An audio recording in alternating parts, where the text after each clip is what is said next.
Hello and welcome to our presentation. My name is Shannon Parks. You can find me on the right side of the screen. I'm a recent graduate of the University of Birmingham with a master's in TESOL.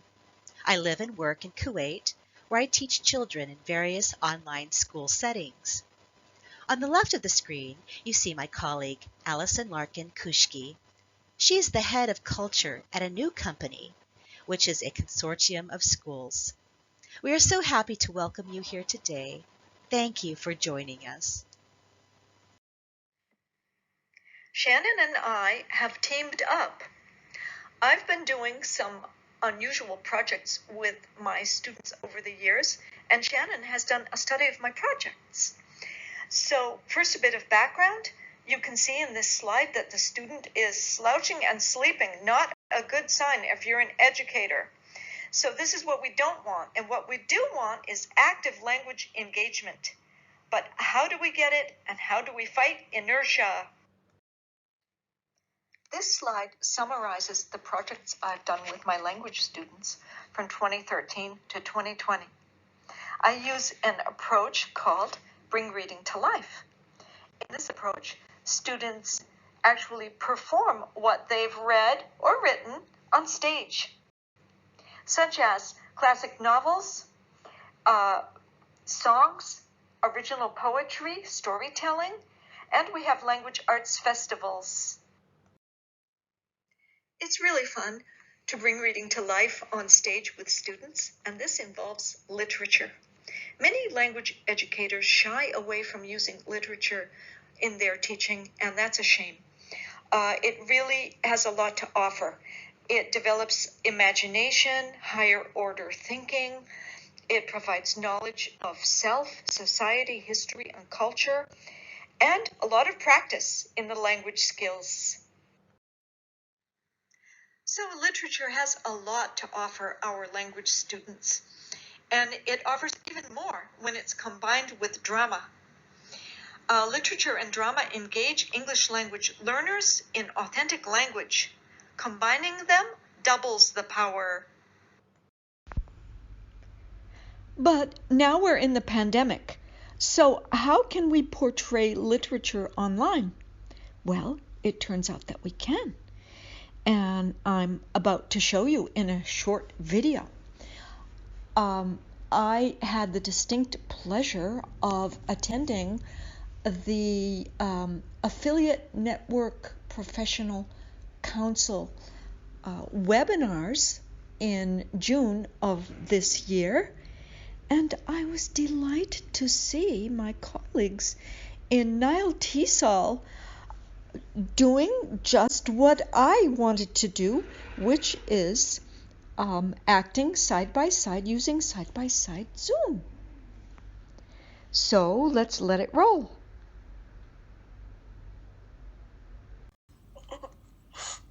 I'm sorry. It's okay. It will be okay. Why do I have to be so ugly? You are not ugly, Augie.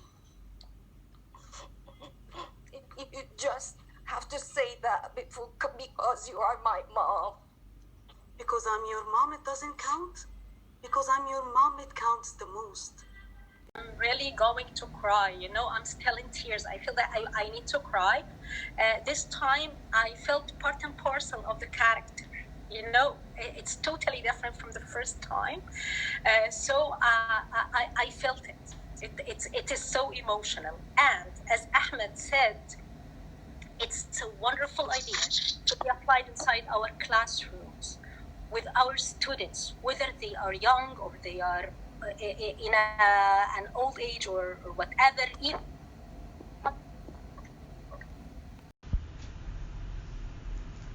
That was Hana Khamis and Amani Al-Tawil acting a scene from the 2017 film Wonder.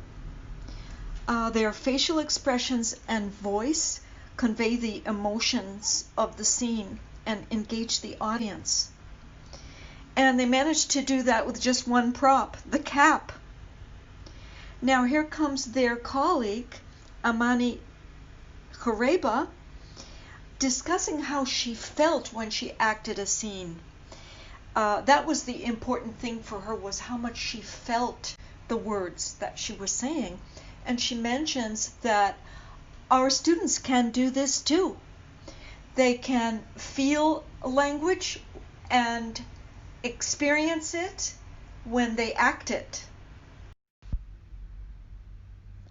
There's a lot of potential to add more drama and atmosphere to embodied work on Zoom by using virtual backgrounds, such as we see in this slide for the novel Dr. Jekyll and Mr. Hyde. So this is going to develop in coming months.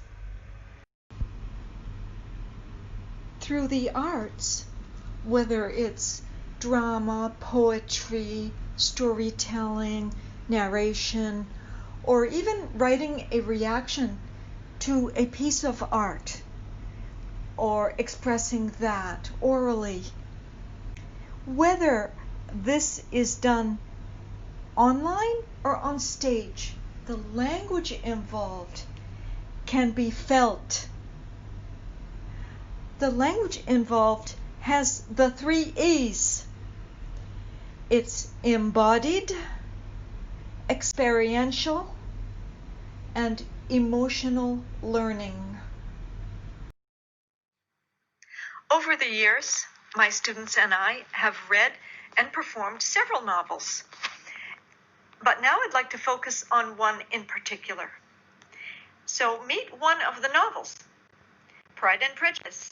It's a Penguin Reader, Stage 5. It's simplified, but not baby work. And here come the stars. Meet the men of Netherfield. If you've read Pride and Prejudice, you'll remember that name as the town where all the drama and romance take place. My students are a mix of various Arab nationalities, Kuwaiti, Palestinian, Egyptian, Lebanese, and regional. Now it's time to meet the women of Netherfield.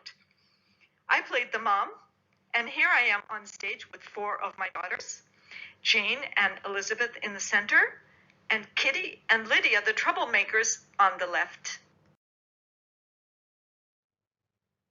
Now let's meet one of the most famous couples in all of English literature, Elizabeth Bennet and the famous and infamous Mr. Darcy. This shot was taken near the end of the play when everything was resolved between them, but it was a rough road. And now, the slap. This had to be everyone's favorite moment in the whole play. And it did not exist in the novel, and no one has seen it in any Pride and Prejudice films. However, we got the idea of doing it, and it really worked to engage the audience. So you can see what's happening. The roses are thrown on the floor, and Mr. Darcy is receiving a slap. Stepping back from the drama on stage for a moment, this slide is a reminder of the theory behind the scenes. In this play, we had a very strong pedagogical triangle. We had literature, we had drama, and we had project-based learning. In the next 3 slides, I'd like to explore and enumerate the impressive benefits of the literature and drama combination.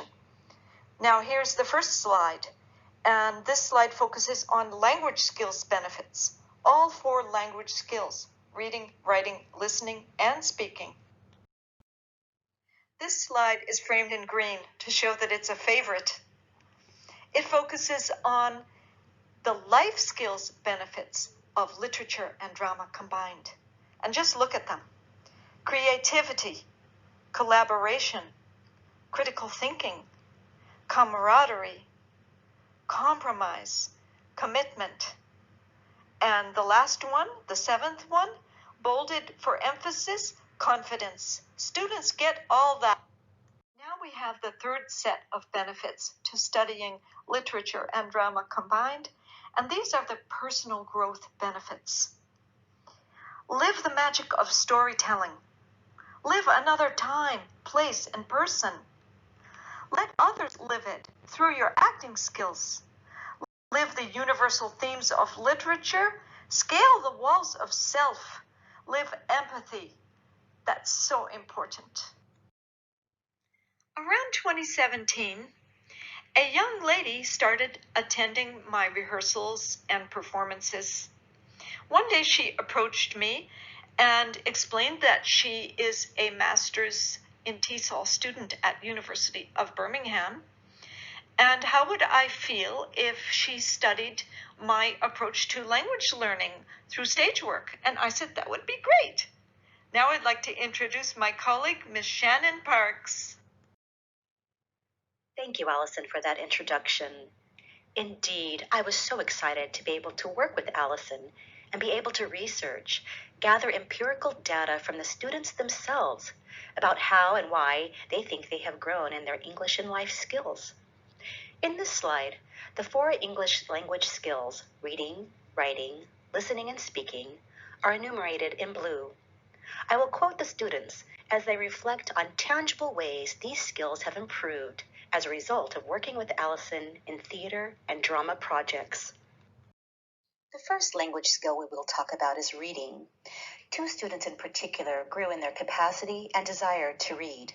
Student 18, because of being involved in Allison's projects, gained the love of reading to the extent that she even set goals for herself. She started out with the goal to read 10 novels in 1 year, and that turned into reading 25 novels in 1 year.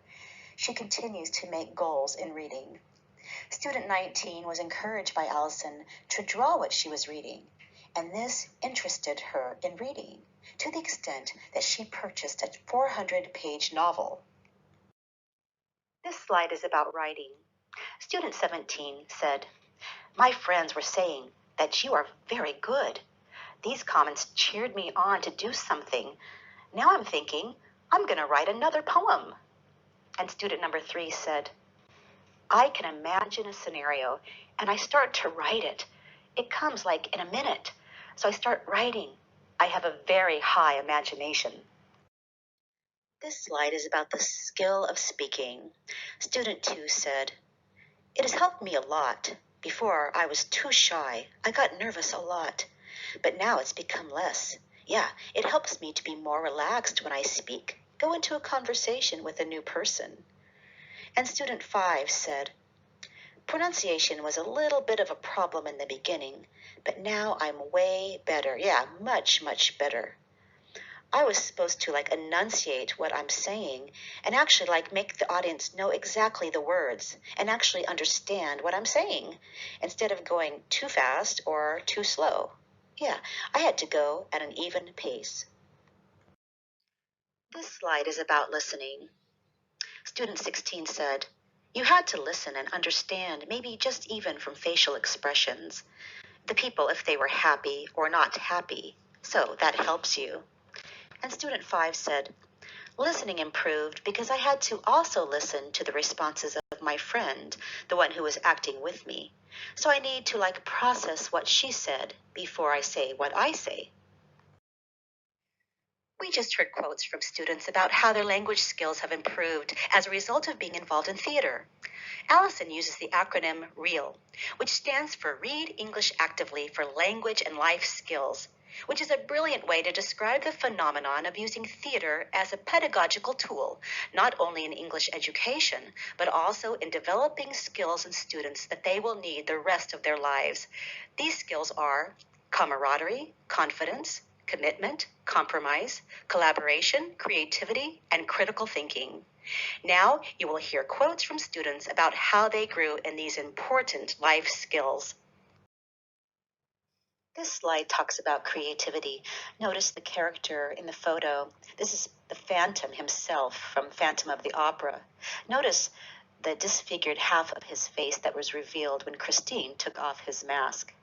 This student said, "Mixing all of these, the music, the acting, the dancing, the movements, it gave me the idea of why not write my own lyrics, because I want something original for myself."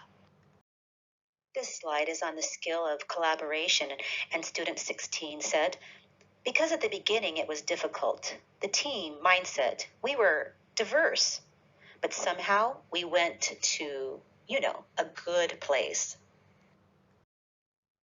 This young lady is a shining star and a shining example of life skill number 3, commitment.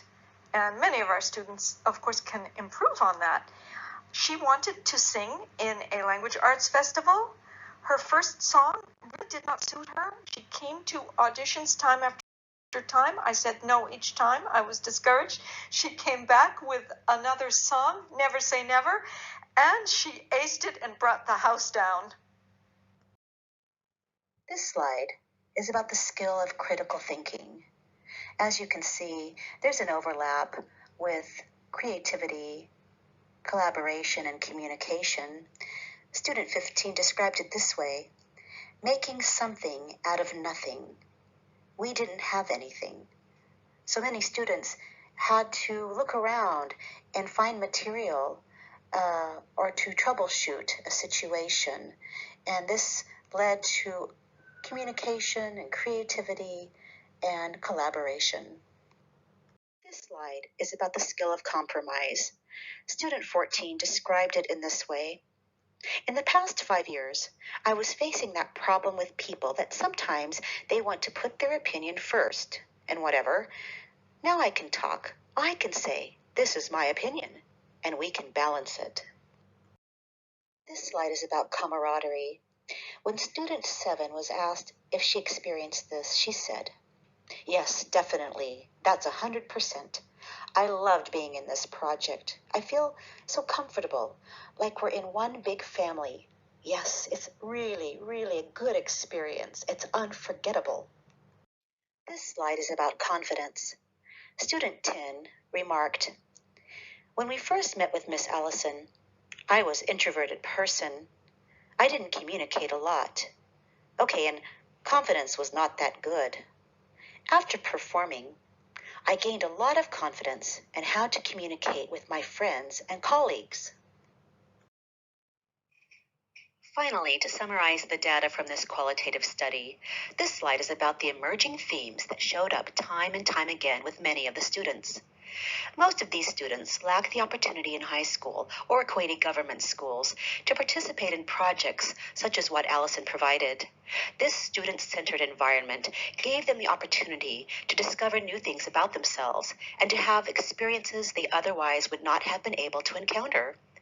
Through these experiences and self-discoveries, they were able to find meaning and gain a sense of autonomy, agency, identity, and self-efficacy.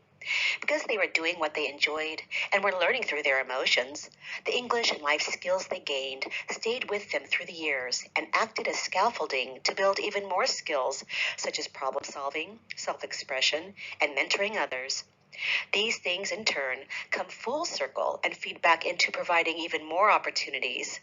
As the students reflected on their experiences in theater and drama, they acknowledged the role it has played in shaping the trajectories of their futures and who they have become. This slide shows our references if you would like to follow up with some further study. Shannon and I hope to contribute a few papers to this list in the future ourselves. Thanks everyone for listening, and we would love to hear from you. If you have any questions or comments, please feel free to get in touch with us. You see our emails there on the screen. Bye for now.